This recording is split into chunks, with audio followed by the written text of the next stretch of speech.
বিশেষ করে গরমকালে আমাদের ফার্মে মুরগির মোর্টালিটি বিভিন্ন কারণে হয়ে থাকে।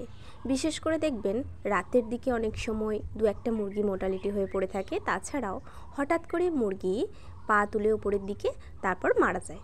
তো এই সমস্যাগুলো কী কারণে হয় সেটা যদি আমরা সঠিক সমাধান জানি তাহলে কিন্তু আমরা অনায়াসেই আমাদের ফার্মে কিছু ছোট ছোট টিপস অ্যাপ্লাই করে এই সমস্যাগুলোর সমাধান করে ফেলতে পারবো। তো আমি সবার আগে বলবো, যে কোনো মুরগির মোর্টালিটি হওয়ার সাথে সাথে সেটাকে পোস্টমর্টম করে দেখুন যে মুরগিটার মধ্যে কী সমস্যা আছে। যারা নিজেরা চাষ করছেন বিশেষ করে তাদের ক্ষেত্রে তো বলবোই, তাদের ফার্মে যতক্ষণে ভেটেরিনারি ডাক্তার আসবে ততক্ষণে কিন্তু মুরগির লসটা বা ক্ষতিটা অনেকটা বেশি হয়ে যেতে পারে, মোর্টালিটির পার্সেন্টেজটা বাড়তে পারে। তো সেক্ষেত্রে আপনারা যদি প্রথমেই মুরগি একটা মরার সাথে সাথে সেটার পোস্টমর্টম করে বুঝতে পারেন যে কী সমস্যা আছে, সেক্ষেত্রে খুব তাড়াতাড়ি এই সমস্যাটার সমাধান করে নিতে পারবেন। তো মুরগি কাটার ক্ষেত্রে সবার প্রথমে দেখতে হবে মুরগির লিভার ফাংশন কেমন আছে, লিভারের উপর কোনো স্পট পড়েছে কিনা, লিভারের উপর কালো দাগ হয়েছে কিনা। যদি দেখেন লিভারের উপর কালো কালো ছোট ছোট স্পট পড়েছে, দাগ আছে, ঠিক মনে হচ্ছে যেন কিছুটা আঘাতপ্রাপ্ত হলে যেমন কালচে হয়ে বদরক্ত জমে যায় সেরকম ধরনের যদি মনে হয়, সেক্ষেত্রে বুঝতে হবে মুরগিটা কোনো কারণে ট্রেস খাচ্ছে। এটা অ্যান্টিবায়োটিক ট্রেস হতে পারে, অতিরিক্ত রোদ বা গরমের দরুন ট্রেস হতে পারে। তাছাড়াও আপনি এরপর দেখতে হবে আপনাকে কিডনি ফাংশন কেমন আছে। মুরগি যদি দেখেন কিডনিগুলো অল্প ফোলা ফোলা পারা লাগছে, অর্থাৎ সেক্ষেত্রে বুঝতে হবে মুরগি নিশ্চয়ই জল কম খাচ্ছে, বিশেষ করে রাতের দিকে ঠান্ডা আবহাওয়ার জন্য জল কম খাচ্ছে।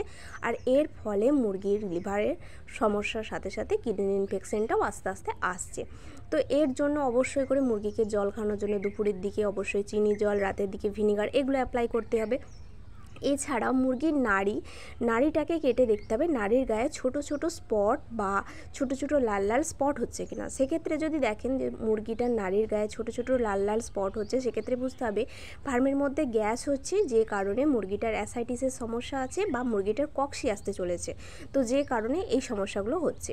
তাছাড়াও মুরগির যে পাচনতন্ত্র, অর্থাৎ মুরগির আমরা যেটাকে বলি যে হজম গুটি বা হজম থলি, সেই থলিটাকে আস্তে আস্তে ছিঁড়ে নেবেন। অর্থাৎ সেই থলিটা মাঝ বরাবর কাটার পরে সেটার ভেতরে দেখবেন একটা হালকা কাপড়ের পর্দার মতন হলুদ রঙের একটা পর্দা আছে। সেই পর্দাটাকে তুলে ফেলার পর সেটাতে যদি চাপ দিয়ে দেখেন, অর্থাৎ টিপে দেখলে তার মধ্য থেকে হালকা লালা রস বেরিয়ে আসবে। যদি দেখেন সেই লালা রসটা একদমই বেরোচ্ছে না, সেক্ষেত্রে বুঝতে হবে যে মুরগিটার হজমের সমস্যা আছে। তো সেক্ষেত্রে এনজাইম জাতীয় বা লিভার টনিক দিলেই মুরগিটার সমস্যাগুলো সমাধান হয়ে যাবে।